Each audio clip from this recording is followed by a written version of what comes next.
Welcome! We are Two Finger Spirits. We got the live studio audience. We got the camera shy camera guy. Back here. And we got Blue Note Crossroads straight bourbon whiskey finished in French oak. Yeah. Toasted French oak. You bite your tongue, Missy.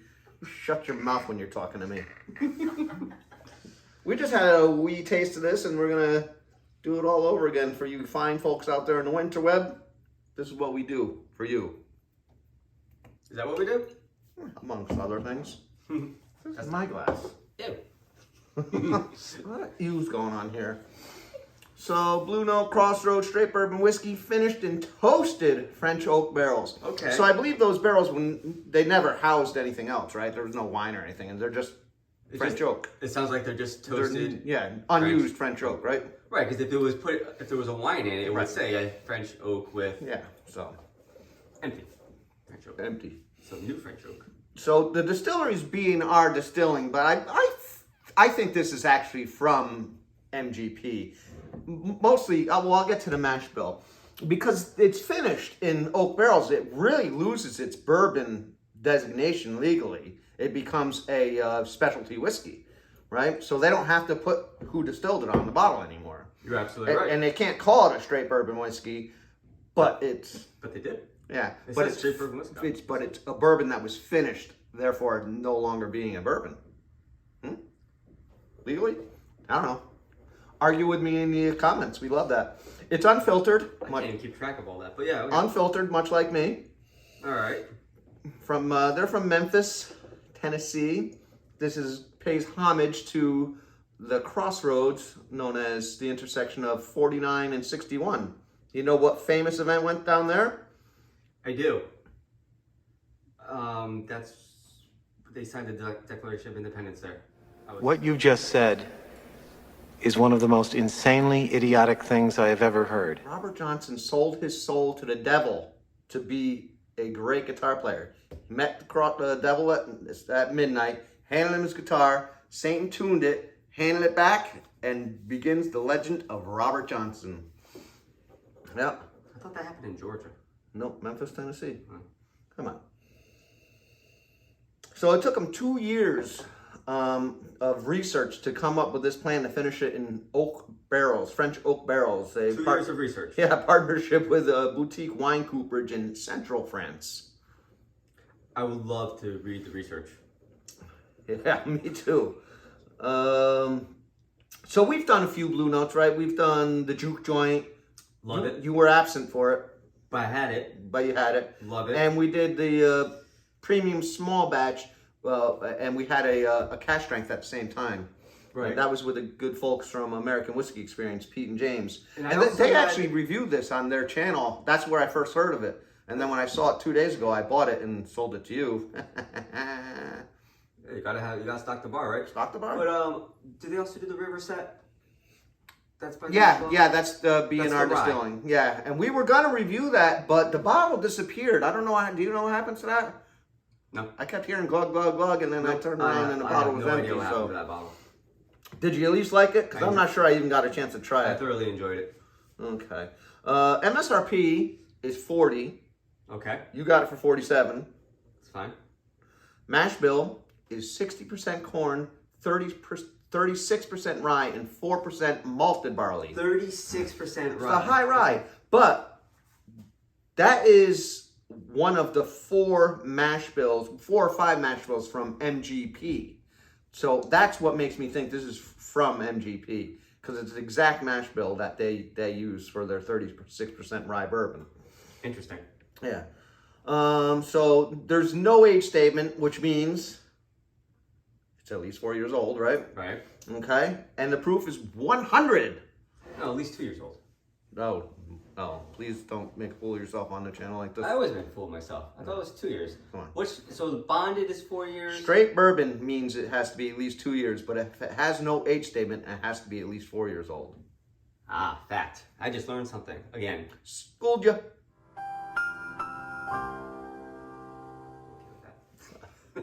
Want to talk about your favorite part of this show? Yeah, this is my time to shine. Let's talk about the color. Now, it looks like a copper color. Definitely darker than my typical honey. So I'm going to say copper. What do you think, Brandon? Let's taste it. Let's do this. How about the spinning action of this one? Any good? You know, I think it's good. I got a good vortex going on here. And, but the glass isn't my favorite for spinning. I prefer the Glencairn for spinning. Yeah, well, looks nice. Yeah, but check out our glass video. Very informative. I'll put it up here, or maybe the blue notes here and the glass here. They're all right there. Everywhere. Everyone's able to click on it. Everywhere. It's in the cloud. Yeah. Like my head. What do you get on the nose? I get the rye spikes, I'll tell you that. Yeah? Yeah. I get what I think is probably the French oak. And I get rye. I'm getting a floral. Definitely floral. And I guess some sort of like artificial cherry sweetener in there. That I didn't get. Very light. Alright, I'm going for it.